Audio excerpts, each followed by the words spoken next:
What would be the best thing for you to do right this minute in your business? Make a sales page? Find a prospect? Build a product? Maybe. I'm going to suggest that the best thing you could do right now is watch this video, because then you'll know what to do today for sure and tomorrow, and you'll know when to stop doing it, which can be even more important.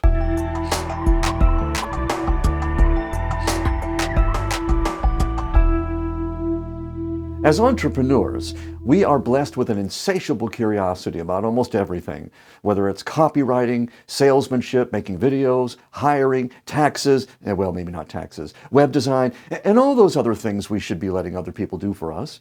But we don't usually do that. So we have to do the next best thing, which is apply the 80-20 rule, where 80% of our results come from 20% of our effort. If we don't do that, we exhaust ourselves doing everything, which ties our business into a Gordian knot, and eventually the business passes away from complications due to obstructed sales syndrome. Welcome to the Visible Authority, where people come to save time and energy by building automated paths of attraction. So, we all have limited amounts of energy to offer. However, when we know exactly where to apply our energy, our business can make us really happy.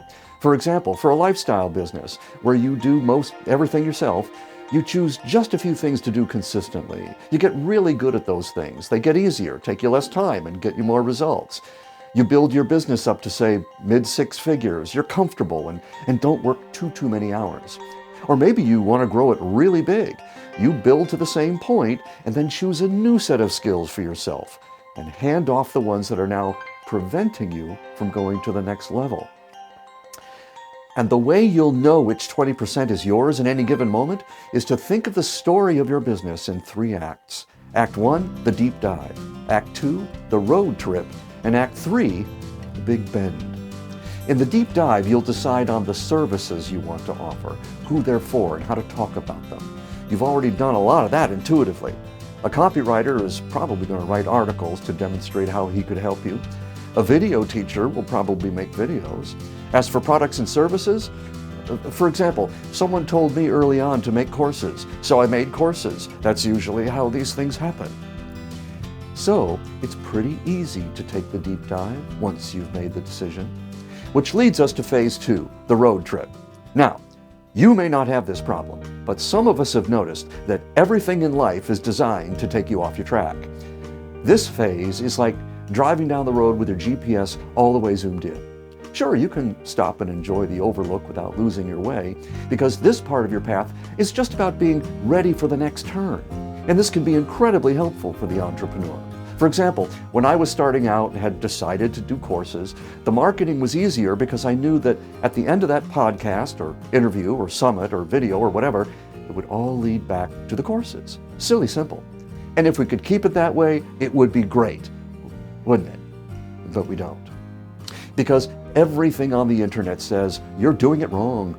So to defend ourselves, we put on the blinders and we start treating this whole amazing journey like a race. Don't talk to me, don't discourage me.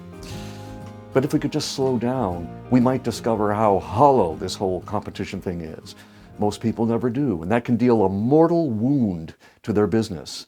Their own thinking ends their road trip. Hopefully this doesn't happen. Hopefully they make it to the third and final phase of choosing their 20%, the big bend. Usually this phase begins because something that used to work isn't working anymore. It's the zooming out portion of the GPS. Like you're taking a trip to Las Vegas and decide to go to the Grand Canyon instead. You have to zoom out to see the big picture and pick a new route.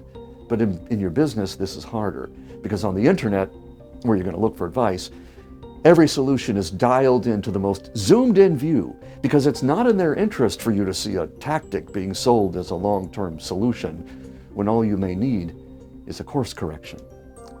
For example, as I was selling courses online, I began to realize I did a better job teaching in small groups. So I started to move away from just doing courses and more into coaching and consulting. But everything online told me I was making a mistake. This doesn't scale. I would go broke. I was also realizing that attraction marketing was a way more helpful thing to teach to the people I serve to help them grow their businesses. Oh, and I didn't go broke. I did take a year off, but that's another story. So there it is. The best thing you can do right now is choose your 20. Stick to it, assess it occasionally, and change it when it's time. But in order to pull this off, you need more than luck. You need the right conditions for growth. And they're hard to find. Everything is about today's short-term solutions masquerading as tomorrow's riches. So, next time, I'd like to look at the conditions that support the best choices we can make in the now so we can grow our businesses well into tomorrow. And if we do this right, I hope you'll be able to see that even though you may be on your own, that doesn't mean you have to be alone. I'm Steve Washer. See you next time on The Visible Authority.